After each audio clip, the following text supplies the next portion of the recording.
Hello friends, எல்லோரும் எப்படி இருக்கீங்க? Welcome to Varni foods channel. இன்றைக்கி நம்ம இந்த வீடியோவில் ராகி பக்கோடா எப்படி செய்கிறதுன்னு பார்க்கலாங்க. இந்த மழைக்கு சுட சுட ராகி பக்கோடா இந்த மாதிரி நீங்கள் வீட்டில் செஞ்சு கொடுங்க. நான் இப்போது 1 கப் கேப்ப மாவு எடுத்திருக்கேங்க. இப்போது அடுத்து 1/4 கப் பச்சரிசி மாவும் இது கூட சேர்த்துக்கலாம். 1 கப் கேப்ப மாவுக்கு 1/4 கப் பச்சரிசி மாவுன்ற அளவு வந்து கரெக்டாக இருக்குங்க. இந்த பச்சரிசி மாவு போடுறதுனால கொஞ்சம் கிறிஸ்பியாக இருக்கும். இப்போ இது கூட 2 பச்சை மிளகாய் பொடியாக நறுக்குனது சேர்த்துக்கலாம். கொஞ்சமாக கருவேப்பிலை பொடியாக நறுக்குனது, ஒரு பெரிய வெங்காயம் பொடியாக நறுக்குனதையும் சேர்த்துக்கலாம். 1 ஸ்பூன் சீரகம், தேவையான அளவு உப்பு, இது எல்லாத்தையும் சேர்த்துட்டு நம்ம நல்லா பிசைஞ்சு எடுத்துக்கலாம்.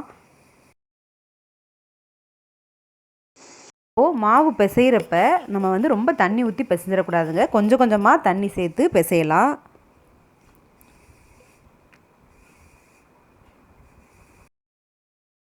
இது வந்து ரொம்ப ஈஸியாக செய்யக்கூடிய ஸ்நாக்ஸுங்க.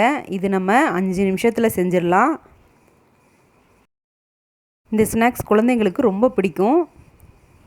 இப்போ பாருங்கள், நான் கொஞ்சம் கொஞ்சமாக தண்ணி சேர்த்து பிசைஞ்சிட்டேன். இப்போது இந்த அளவில் இருக்கணும் நம்மளுக்கு.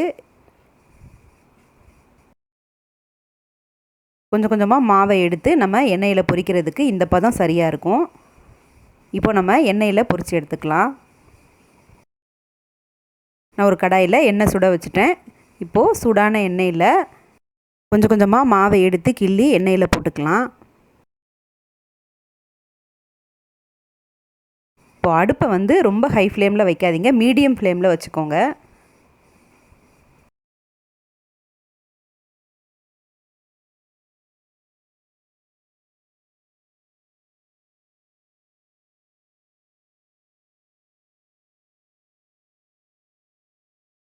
இப்போது எண்ணெயில் போட்டதுக்கப்புறமா ஒரு சைடு நல்லா வெந்ததும் நம்ம திருப்பி போட்டுக்கலாங்க.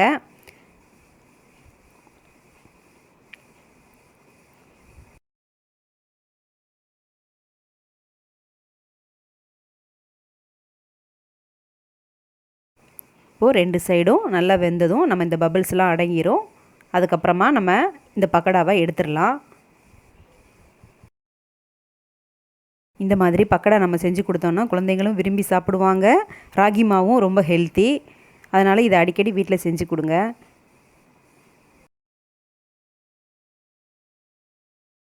இப்போ பாருங்கள், இது நல்லா வெந்துருச்சு. இப்போ இதை எடுத்துடலாம்.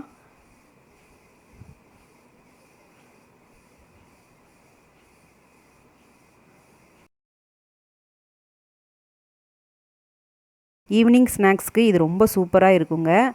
இப்போ பாருங்கள், ஒரு தடவை நான் எடுத்துட்டேன் போட்டு. அதே மாதிரி மீதமுள்ள மாவையும் எண்ணெயில் போட்டு பொரித்து எடுத்துக்கலாம்.